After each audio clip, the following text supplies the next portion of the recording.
Oh, shots fired, officer down, shots fired, officer down. Got a city officer down. Shots fired. These discussions that we have when it comes to law enforcement, when it comes to the truth about policing, having a balanced approach when having these discussions and these conversations about law enforcement, I honestly believe that it is a life or death issue.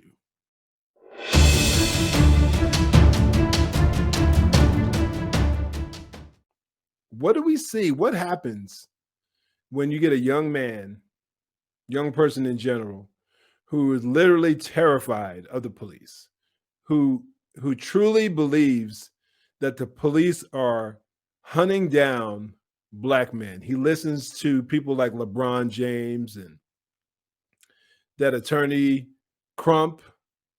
He listens to people like that, and he is terrified of the police. So when he gets stopped by a cop, he takes off and he runs. Or he decides to resist. He could be putting his life in someone else's hands because anything can happen after that point.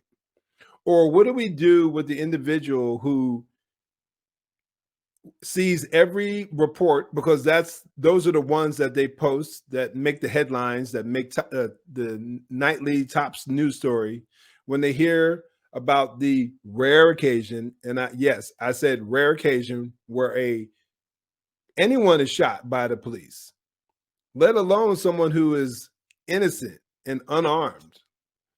Well, in that rare occasion, when they see these incidents happen over and over again, because that's all that's being put in front of their face over and over again, time after time after time, and he's already unstable or already angry, what do we do when that individual feels motivated by these news stories to go out there and shoot up a few cops?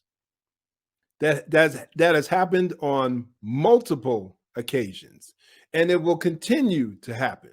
Almost every time we have a major incident or allegation, we have some type of retaliatory act where somebody decides to, quote unquote, take the law into their own hands and attacks a cop or a few cops.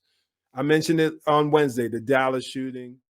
Flags and flowers for the fallen, police cars covered in makeshift memorials, a city, sadly, in need of comfort. Deep in the broken heart of Texas tonight, a dark hour for Dallas. I'm not a threat, because I'm Black.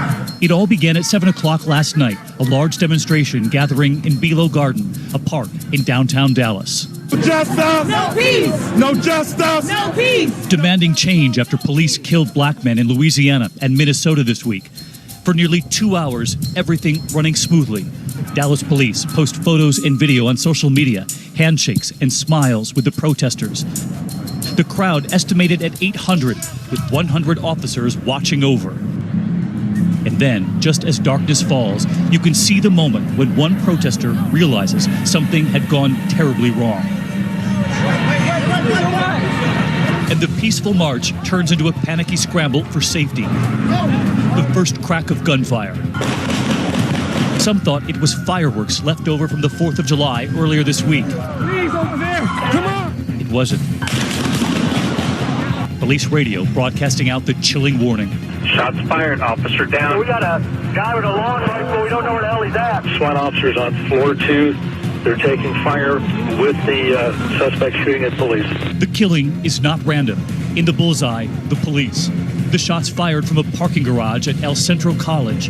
The gunman firing so rapidly, police at first mistakenly believe there are multiple shooters. At least two snipers, from elevated positions as the protest rally march ended, began firing upon our officers, ambush style. 9:35 p.m., the first police officer reported killed. 5 minutes later, 2 officers are down. This graphic and shocking video shows a man with a gun engaging an officer in a one-on-one gun battle. Another witness with a camera across the street captures this angle. The killer gunning down a policeman in cold blood. You can hear the anger, the outrage, the trauma in his voice. That bastard come out there shooting. He had an M16 or something what he had. He was the one doing the shooting. Get his ass. Taking his life into his hands, the man with the camera pursues the gunman, pointing him out to the other officers. He went over there by the school! By the school! He's over there at the school! The toll now, 3 officers dead, but the carnage is not over. At 11:13 p.m., police report a 4th officer has died. Shortly before midnight, police corner a suspect in the college parking garage. They negotiate. You see him? Right there. Let me zoom in. Yeah. They got him. He said he was upset about the recent police shootings. The suspect said he was upset at white people. The suspect stated he wanted to kill white people, especially white officers. Negotiations break down. More gunfire. There's a sniper. He shot 4 cops. You hear it. He's shooting right now. After so much bloodshed, police decide to end the standoff with an unusual tactic. We saw no other option but to use our bomb robot. A robot closing in on the suspect and detonating a bomb, killing him. Other options would have exposed our officers to grave danger. At 3:35 a.m., officials confirm the standoff is over. By sunrise this morning, officials raised the tragic toll. 12 officers shot, 5 dead. 2 civilians were also wounded. This unforgettable image, police officers at Baylor Medical Center saluting the victims in blue. The New York, there were 2 cops gunned down. Police departments around the country are telling their personnel to be extra vigilant this morning after the killing of 2 officers in New York City. Officers Rafael Ramos and Wenjin Liu were shot execution-style Saturday in their patrol car. Dozens of people held a vigil at the shooting scene last night to honor their memories. The suspect who shot and killed himself had a long history of crime and unstable behavior. Police say Ismail Brinsley posted online messages saying he was acting out of vengeance for the deaths of Eric Garner and Michael Brown. Don Dahler is at the scene in Brooklyn where witnesses to Saturday's murders say they heard a chilling warning. Don, good morning. Good morning. Police say Ismail Brinsley told passersby here on the street that they should follow him on Instagram and to watch what he was about to do. He then, they say, pulled out a Taurus semi-automatic pistol and opened fire on a parked police car. Video captured the aftermath of the attack. This is a confirmed level 2. This is not a drill. Amateur video captured the frantic scene as paramedics desperately tried to save the lives of officers Wenjin Liu and Rafael Ramos. Shortly before 3 p.m. Saturday afternoon, the officers were shot multiple times at close range through the window of their marked patrol car. They were pronounced dead at Woodhull Hospital. They were, quite simply, assassinated, targeted for their uniform. Investigators say 28-year-old Ismail Brinsley shot and wounded his ex-girlfriend in Maryland early Saturday morning before boarding a bus to New York City. Baltimore police discovered postings Brinsley allegedly made on Instagram, which included, "I'm putting wings on pigs today. They take one of ours. Let's take 2 of theirs. Shoot the police. R.I.P. Eric Garner and R.I.P. Mike Brown." Prosecutors in Baton Rouge, Louisiana, released audio and video today that capture the horror of an attack on law enforcement officers last July. 3 were killed, 3 others wounded by a man angry over the police killing of Alton Sterling in that city 2 weeks earlier. Gavin Long was spotted on surveillance video outside a store with a rifle.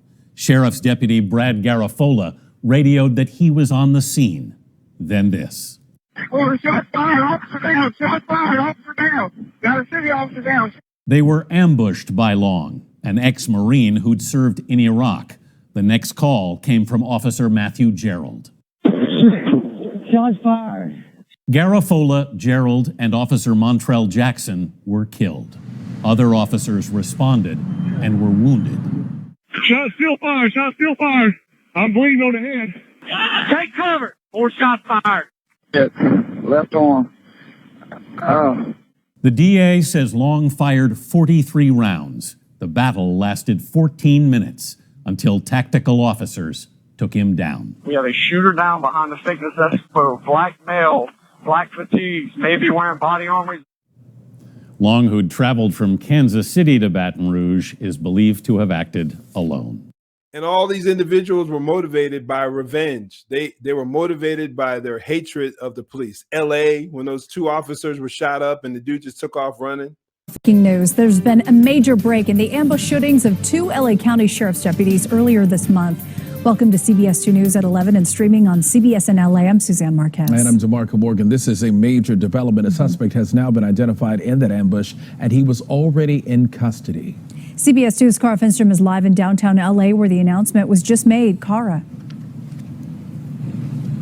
That's right. DA Jackie Lacey saying just within the last half hour that suspect was already in custody. Here's what we learned. Today, my office charged Deontay Murray with 2 felony counts of willful, deliberate, and premeditated attempted murder of a peace officer. Murray was arrested 2 weeks ago and charged in connection with the carjacking of a man driving a Mercedes-Benz in Compton. And he was charged with also shooting the driver of that Mercedes. All right, let's give you a look first at part of the September 12th Compton ambush on those 2 officers that was captured on security video. The 2 deputies were in a marked patrol car when the suspect approached and fired repeatedly through an open window. Both deputies suffered critical gunshot wounds but have been released from the hospital and are now going through what are expected to be long recoveries. This discussion is truly a life or death discussion. That's why I always come back to it, because I truly believe that my hope and prayer is that when I'm having these conversations, when I'm sharing this information, when I'm sharing this data, that somebody will get it and they'll be like, wow, I did not know that. I never heard that before. That's my hope. That's my prayer. And then they decide, you know what? If a cop pulls me over, I got nothing to fear. For the most part, over 99% of your interactions with the cops, I have nothing to fear. If I act right, then you'll be able to spare your own life, or that individual will save their own life.